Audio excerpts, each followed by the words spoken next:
Hi, everybody. Tim Hughes here. I'm the CEO and co-founder of DLA Ignite.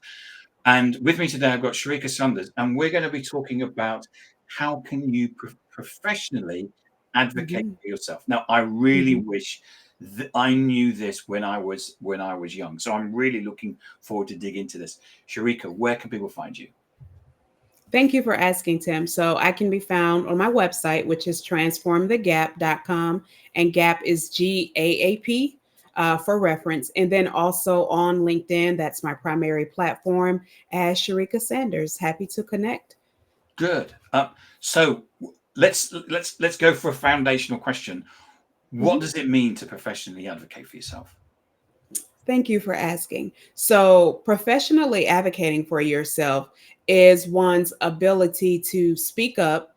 Um, I say courageously speak up for yourself and ask for what you want and what you need while also maintaining a professional demeanor. Now, professionally advocating for yourself does not just necessarily mean in the corporate space. I consider it professionally advocating for yourself, whether you're in corporate or personal life, because you're doing it without emotion.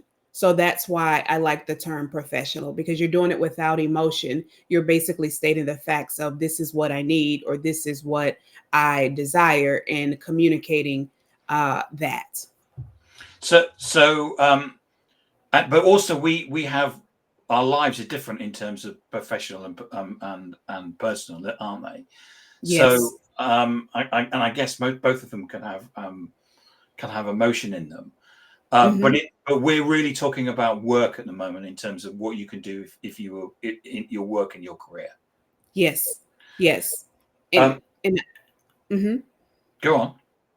And I was just going to say, to your point, you do have the emotion. And I'm not saying that emotion is bad or wrong, but you need professionally advocating is your ability to communicate without using your emotion as your method of communication, because you don't want your message to be misunderstood or watered down because the person is looking more at the emotion behind it than the words that are actually coming out of your mouth. Mm. So um, so why do we need to look at self advocacy in our professional lives? Why is it that we need to do this? Because people are people, and sometimes they don't always have the best intentions for us.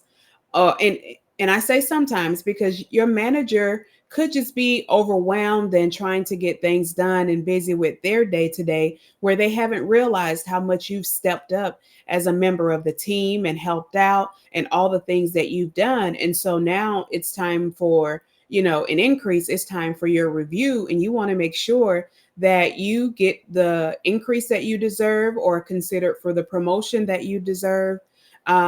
Because if we don't speak up for ourselves, we can't always depend on someone else to do it for us. And I say professionally advocating for yourself is a courageous act, because sometimes I don't like the term confidence, because sometimes we don't always have the term confident. We don't have the confidence when we're going to speak up. But when we're courageous, it's in spite of the fear, in spite of the nerves, that we still initiate that conversation to say, hey, these are my thoughts. This is what's happening right now, or this is what I'm not comfortable with, and I'd like for us to find a resolution. And so that's why I believe it's important, because we won't always have someone there to stand our ground on our behalf. Most times we won't. I would have said, at the end of the day, we only have ourselves. Yes. There are mentors and sponsors and allies, but you can't rely on them all the time. No. No. And so we have to fight our own battles. Yes. And so the question to you is one of, I think so often when we go into these conversations that we are so tense that we lead with our emotion, don't we, before we Yes. actually, and that's what the problem is, isn't it? Yeah. And that's how it can be misunderstood, because you may be reaching out to someone about how something they did offended you, because that's still a part of professionally advocating for yourself, standing up for yourself to say, hey, what you said the other day in the meeting was offensive. But if you're saying it and you're trying to speak through the tears and the, oh, I'm just, now that's the focus. and you may have lost the message. And so now the other person may be thinking, oh, well, let me just help them to calm down. And once they calm down, they'll realize that there really isn't an issue, because it's overlooked. So emotion is important, but I feel like it's one of those time and place for everything. Uh, So, what are the common barriers on how you can basically overcome any of the obstacles? yes. So the first one is fear. That's probably the biggest one. Um, Very closely behind that one would be insecurities, where you're not sure, do I really deserve this promotion? Have I really been the best employee? And some can even look at it as the insecurities as imposter syndrome. I like to keep them separate, because for me, insecurity is, well, I may not have the degree, or I may not have all of the qualifications, and so now I'm not secure enough to have the I'm feeling insecure about having the conversation, versus imposter syndrome, where you have reached the goal, you do have the education, you have made the accomplishments, but you're allowing yourself to belittle what you've done, to say, well, what was that really enough? Did I really deserve that promotion that I got? Or did they just give it to me because they really like me? So it's those things that are really barriers that oftentimes keep us from speaking up for ourselves, because we we're our own biggest enemy. We're our own biggest cheerleader, but we're also our own biggest enemy.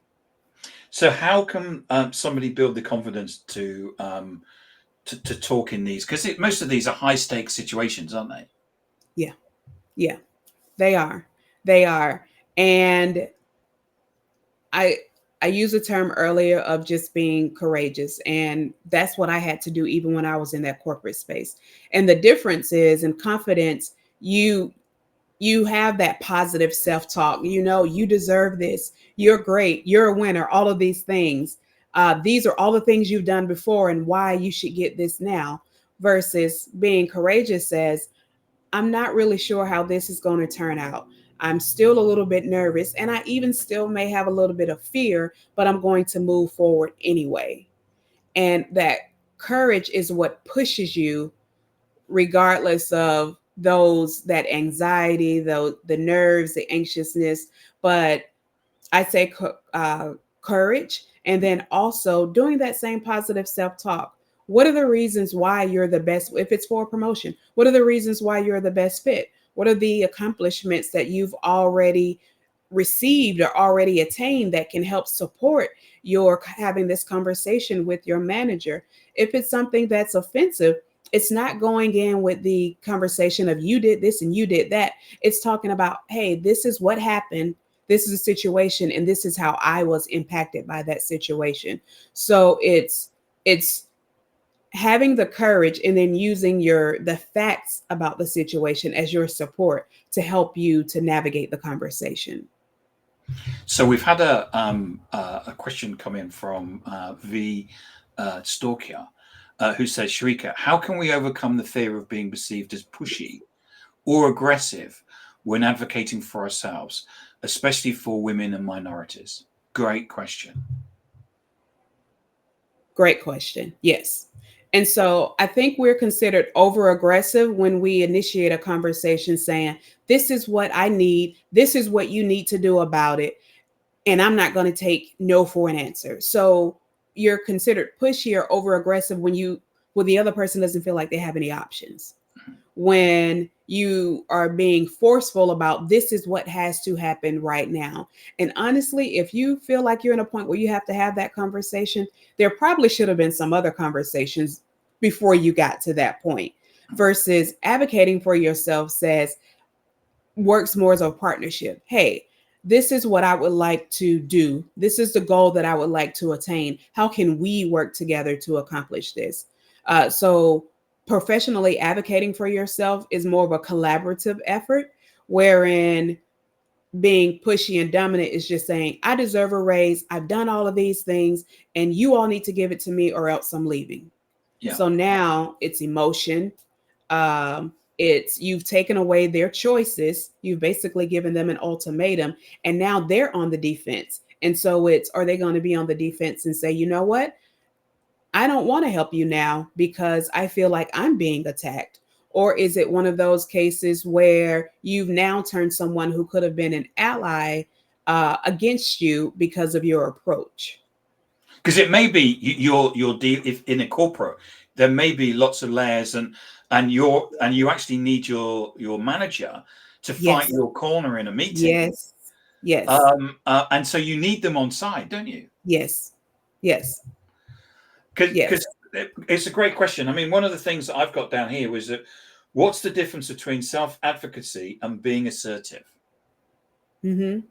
And I think in the question they actually, I feel like what they said is pushy and aggressive is that over over assertive, Yeah. where you're dominating the conversation, you're demanding instead of saying how can we work together.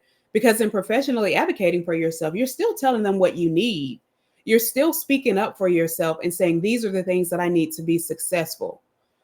But on the flip side, when you're over assertive, then it's this is what I need and this is what you need to give to me now. And so it kind of puts the other person like putting their back against the wall, so to speak. But I do believe if you're just speaking of assertiveness, I do believe that professionally advocating for yourself does require a level of assertiveness, because that's where you build that confidence. That's where you're able to speak to the issue or the desire versus the pain or the emotion behind it. So when we go into these meetings, what do we need to do?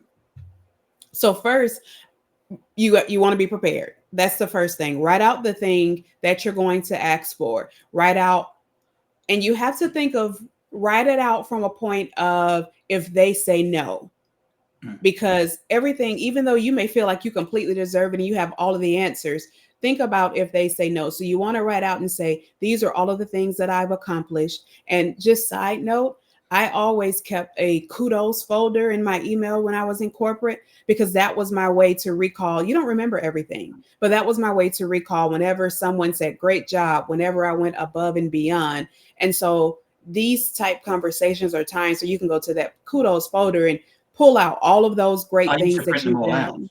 and take them with Yes, me yes. And and have go that out. as your support. Absolutely. And so also you want to consider, what if they say no? And if they say no, okay, well, say, what can I do to make this a yes? Because now it puts the ball in their court to give you what are the corrective actions that I need to take. Can we work together to develop a leadership plan or a developmental plan so that I can get to this next step, within whatever time period? So understand that when you professionally advocate for yourself, the answer can still be no, but it shouldn't just be a no. It should be not yet or a no. And now what? Here are our next steps of how we can work together. So the next time we have this conversation, the answer is yes. Because if you're asking for a promotion, the promotion may say that you need to have particular skills. You have Yes. basically these skills. Therefore, Yes. you need to build that gap. Mm-hmm. And I remember having a conversation, which is like I went away and got all the training, and I built that gap, and then said, right, Mm-hmm. okay, give me the promotion. Yeah. I just had a conversation with someone on that earlier, and we're talking about, you may have all of the educational requirements, you may meet all of those requirements, but then let's say you don't have the people skills or the leadership requirements that are needed, or vice versa. You work well with the team, you're a known leader within the team, but you may not have the educational requirements. Number one, understand that nothing is ever off the table. Meaning, if your organization is one that does not offer education reimbursement, you can come to them and still say, hey, you know what? Based on all of these characteristics and all of these things that I've done as a leader, I feel like I, should get this next role, but I know that there's this educational requirement, and propose. If the company pays for it, and then I commit, we can, write out a contract. I will commit to stand with the organization additional year or however long after I've completed this certification, so that you can reap the benefits of my having received this additional knowledge. So again, make it a partnership. Mhm. Make it so they can't refuse you, Well, I mean, there's why wouldn't an organization, if you want to do the training Mm-hmm. and you're going to provide the benefit to the company, then surely they'll fit, relatively, it depends on the cost of training, but most of them will actually put their hands in the pocket and pay. Yes. What happens though if you get a no? Should you actually accept it? I don't think there's anything wrong with asking for follow-up from a no. So if you get a no, the no should have some valid reasoning why. If it's no, you're not ready yet, then they should be able to tell you those reasons why you're not ready and the corrective actions that you can take so that you can get ready. Or if it's in the no can sometimes be, you know what, I agree, you deserve, in speaking of the overall theme of promotion, I think you deserve it. I think you're a great leader. I think you have all the qualities, but it's not in our budget. So, and that's a tough one because then it's like, well, how do I combat that? Well, you can still say, okay, well, if does your organization offer spot bonuses or things like that? Maybe invite something like that. Say, okay, well, what about a bonus for, completing certain projects or on the spot awards? I think they're even called something like that. What about something like that? Or you can say, all right, I understand it's not in the budget now. We're 6 months out from, the next budget. What are some things that I can work on so that when the next time comes, not only can I get what I'm asking for, but now I'm going to ask for a little bit more because I've been preparing for this role I'm already doing the role now. So I'm preparing even more or providing even more of myself and even more of a contribution. That's the word I was looking for. I'm providing even more of a contribution to the team. So this is ideally where I would like to be, and get it in writing. Say, you know what, I understand it's not in the budget now, but when it's time for our next review or in 6 months, can we revisit the conversation? Or even, what about 50% now? The whole thing may not be in the budget, but what about 50% now? And then in 6 months, we revisit the next, 50% based on a set of provided milestones that need to be accomplished. So there are always ways to work out a no or a not yet. And I know a lot of managers will automatically go with, oh, it's not in the budget, because that's a way of just easily shutting down the conversation and it takes the ownership off of them, but put it back on them. So how do we hold people accountable? Great question. So when you're writing out that developmental plan, because if the answer is no, you're writing out that developmental plan. Or even if it's, you know what, that sounds great, let me go talk to, the CFO or whomever on your behalf. Number one, follow up that conversation with an email. Thank you for taking the time to speak with me today, and call out the things that you talked about and even what you agreed upon on the end. So now you have it in writing, because there's a term that I hear in corporate often that says silence is acceptance. Because sometimes people will say, well, what if they don't respond to it? Well, if you lied, they would definitely say, well, wait a minute, that's not what we talked about, or that's not what we agreed to. So silence is acceptance. Send that email as a follow-up, noting that you had that conversation, when the conversation took place, and summarizing what you spoke about. And then before you even leave that conversation, say, okay, great. Can we regroup depending on what the answer is? If it's yes, let me go talk to this person. Okay, well, can we regroup in a couple of weeks? So put that in there and go ahead and get that time set on their calendar. Or can we start having regular meetings where we go through a developmental plan to get me to, whatever that point is, 30 minutes every Friday morning, or, 30 minutes the first and third Friday of each month. Go ahead and establish what that follow through plan will be before you leave that conversation, and then follow it up with an email. And if you have the ability to book the time on their calendar, go ahead and start and schedule the time on their calendar. So now you are both being held accountable to what was said in that conversation. Sherrika, thank you so much for coming on and talking today about how you can professionally advocate for yourself. It's a fascinating Thank you for having me.